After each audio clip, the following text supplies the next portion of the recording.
అరకు వెళ్ళే వాళ్ళు ఈ ట్రైన్ జర్నీ మిస్ అయ్యారంటే నిజంగా వేస్ట్.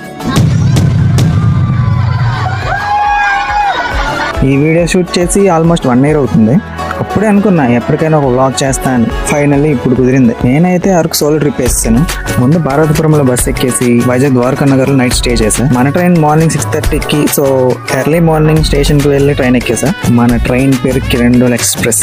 ఫస్ట్ అవడం మాత్రం లాస్ట్ 2 bogies మాత్రం ఉంటాయి. అలా కదిలింది. సిటీ పోయింది, కొండలు కనిపిస్తున్నాయి, దారిలో టన్నెల్స్ కనిపిస్తున్నాయి. ఆల్మోస్ట్ ఒక 50 టన్నెల్స్ వరకు ఉంటాయి. టన్నెల్ నుంచి బయటకు రాగానే నీట్ గా వాటర్ ఫాల్స్ కనిపిస్తాయి. ఇంకో సైడ్ ఏమో మంచిగా కొండలు కనిపిస్తాయి. అసలు కెమెరా ఎక్కడ పెట్టాలో కూడా అర్థం కాలేదు. సోలోగా వెళ్ళిన నాకు దారిలో కొంత ఫ్రెండ్స్ కూడా అయ్యారు. ట్రైన్ లో అందరూ అరుస్తూ ఎంజాయ్ చేస్తూ జర్నీ అంతా నెక్స్ట్ లెవెల్ అయింది. ఫైనల్లీ అరకు రీచ్ అయ్యాక ఫస్ట్ మంచిగా బిర్యానీ తినేసా. తర్వాత యాపిల్ రిసార్ట్ లో స్టే చేసా. గుర్తు వచ్చేసిన హౌసెస్, అక్కడ క్లైమేట్ అసలు వేరే level vibe. 1 year back shoot చేసిన ఈ జర్నీ ఇప్పటికి నాకు చాలా మెమరీస్ ఇస్తుంది. డెస్టినేషన్ గుర్తుండిపోవచ్చు, కానీ కొన్ని జర్నీస్ మాత్రం లైఫ్ లాంగ్ గుర్తుండిపోతాయి.